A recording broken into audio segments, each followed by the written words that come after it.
सिंधुदुर्ग जिल्ह्यातील आंगणेवाडीची भराडी देवीची यात्रा 22 तारखेला होते आणि या यात्रोत्सवासाठी कशा पद्धतीनं मंदिर सजवण्यात आले ते आपण पाहत आहे। आपण TV 9च्या दर्शकांसाठी सर्वप्रथम दाखवते की कशा पद्धतीनं हे मंदिर आहे। या मंदिरामध्ये अशा पद्धतींची फुलांची सजावट करण्यात आलेली आहे आणि जर बघितलं तर उद्या सकाळी 3:30 वाजता या ठिकाणी दर्शनाला सुरुवात होणार आहे। शनिवार आणि रविवार अशा पद्धतीने 2 दिवस ही यात्रा चालणार आहे।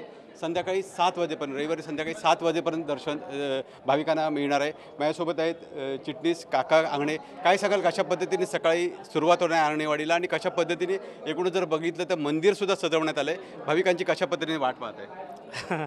खरं म्हणाल तर आनंदाचा दिवस आहे उद्या उजाडणारा आणि यावेळी आम्ही 9 रांगामधून दर्शन नेहमीप्रमाणे देतोच आहोत। नॉनस्टॉप रांगा आहेत, त्याशिवाय VVIP आणि VIP आणि अपंग ह्या रांगासुद्धा आम्ही चालू ठेवलेल्या आहेत। त्या VIPचीसुद्धा जरा चांगल्या पद्धतीने व्यवस्था केलेली आहे आणि मंदिर नेहमीप्रमाणे आम्ही आनंदाने सर्व हे करून सजवलेलं आहे।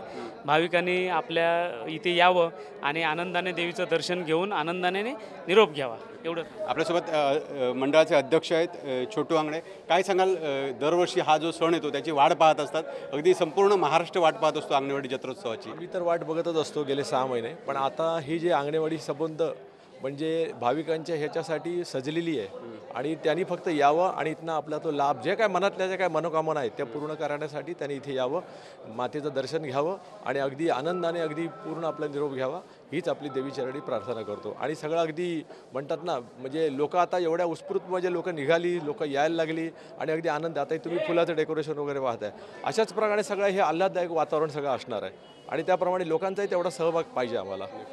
अगदी तरुणसुद्धा इथे उत्साहाने या यात्रोत्सवाची तयारी करतात। मला सांगा, तुम्ही सुद्धा अगदी गेले कित्येक दिवस झटताय या यात्रोत्सवाच्या तयारीसाठी आणि तो दिवस आता जवळ आला आहे।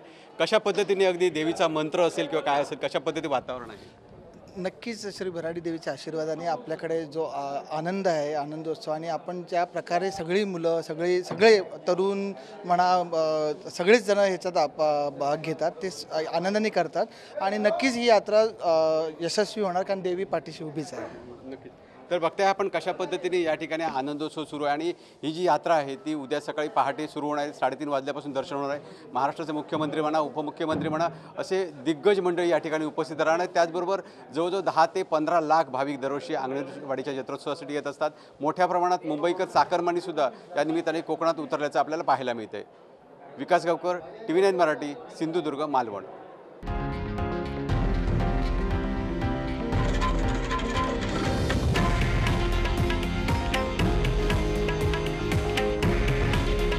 हे आहे देशातील नंबर 1 न्यूज नेटवर्क आणि आपण पाहत आहात TV 9 मराठी। काळजी तुमची, हित महाराष्ट्राचं।